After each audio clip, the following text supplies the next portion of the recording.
শেষ রাত্রের আমল, শেষ রাত্রের কান্না, শেষ রাত্রের রোনাজারি বান্দাকে যেন আল্লাহ তাআলা একান্তই নিজের করে নেয়।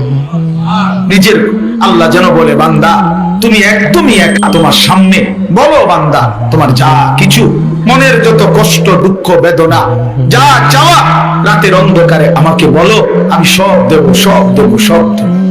এই জন্য নবীকে আল্লাহ বলছে, বন্ধু সারাদিনের মেহনত থেকে যখন অবসর হবেন, ফানসাব, এবার আপনি আলাদা রাত্রিবেলা পরিশ্রম করবেন, ইবাদত, দোয়া, জিকির, তেলাওয়াত, তাহাজ্জুদ, কান্নাকাটির জন্য আমার দিকে ফিরবেন। আমি আল্লাহ আপনার সমস্যানি দুঃখ দূর করে দেব।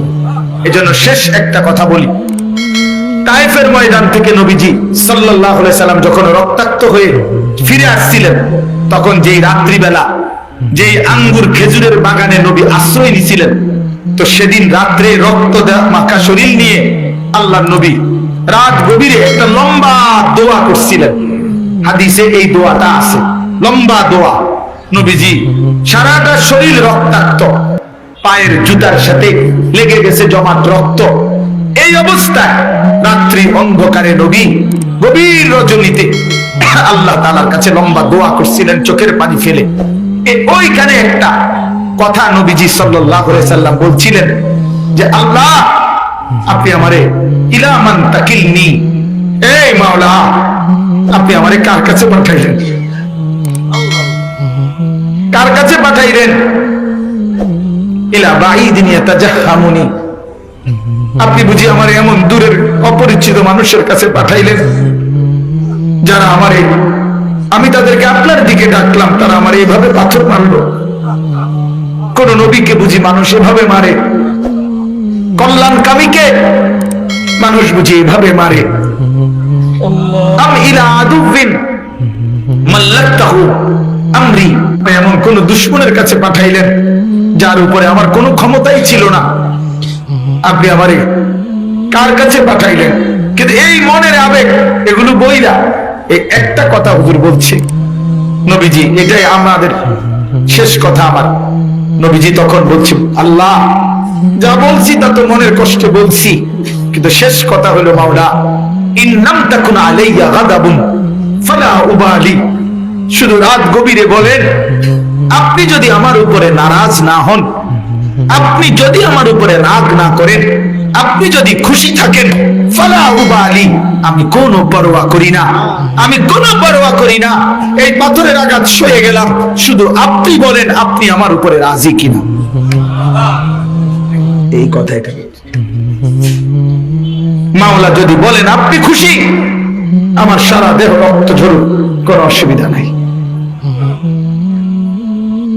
এজন্য সাদ তুমি ভালো করো নাই, তুমি তোমার গুন্ডা সন্ত্রাসী দিয়ে ইমানদারের রক্ত ঝরিয়েছ, কিন্তু তুমি জানো না রক্ত ঝরানো শহীদের খুন ঝরা এ তো রাসূলুল্লাহ সাল্লাল্লাহু আলাইহি সাল্লামের দেহ মোবারক থেকে ঝরেছে। যদি মুমিনের উপরে আল্লাহ রাজি হয়, উলামায়ে কেরাম আজকে নতুন করে একদিন দুই দিন না, রাসূলুল্লাহ সাল্লাল্লাহু আলাইহি সাল্লাম যে ওরাসাত উত্তরাধিকার উম্মতের উলামায়ে কেরামকে দিয়ে গেছে, 1450 বছরের উম্মতের উলামায়ে কেরাম আপনাদের পাহারাদার।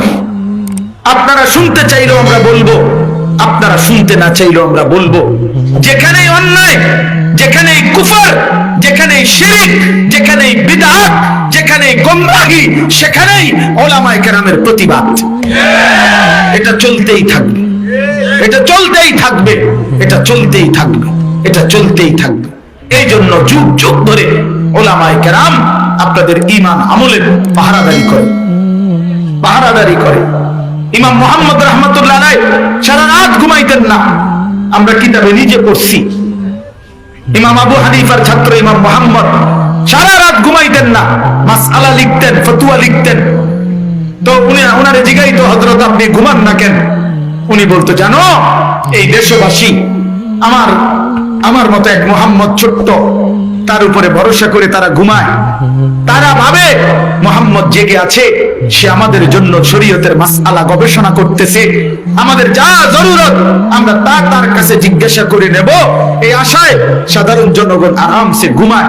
যে মানুষ আমাদের উপরে ভরসা করে ঘুমায়, আমি কেমনে ঘুমাই তাদের এত বড় দায়িত্ব নিয়ে। কাইফা আনামু ওয়ান নাসু ইয়ানামুনা তাওয়াক্কুলান আলাইনা।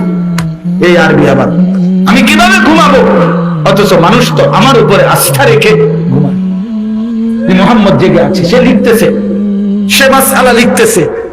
আল্লাহ তাআলা আপনাদের সবাইকে কবুল করে নেন। আজকের এই তাফসীর মাহফিলে আল্লাহ তাআলা আপনাদেরকে ভরপুর বরকত দান করেন। কোরআনের সাথে থাকবেন তো ইনশাআল্লাহ, আল্লাহর দ্বীনের উপরে থাকবেন তো ইনশাআল্লাহ, উলামায়ে কেরামের সাথে থাকবেন তো ইনশাআল্লাহ। আল্লাহ তাআলা আপনাদেরকে কবুল করেন।